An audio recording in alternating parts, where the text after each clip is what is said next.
பஞ்சகாவியம் தயாரிப்பு. முதல் நாள் செய்முறைகள். சாணம் சேகரிப்பு.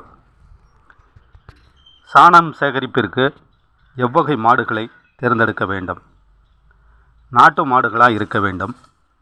கன்றுகள் ஈனாத மாடுகளாக இருந்தால் மிக்க சிறப்பு. வயல் வரப்புகளில் கிடைக்கும் புல், வைக்கோல், புண்ணாக்கு சாப்பிட்ட மாடாக இருக்க வேண்டும்.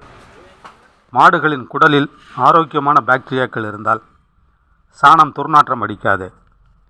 நகர்ப்புறங்களில் வளரும் உயிரின மாடுகள் தீவனம், காகிதம் போன்றவற்றை சாப்பிடுவதால் சாணம் துர்நாற்றம் வரும். அவ்வகை சாணத்தை பயன்படுத்தக்கூடாது.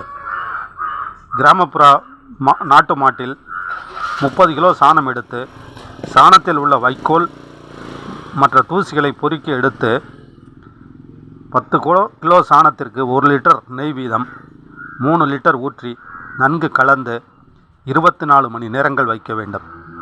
அதற்கு அடுத்த நாள் தான் மற்ற 3 பால் பொருட்களை கலக்க வேண்டும்.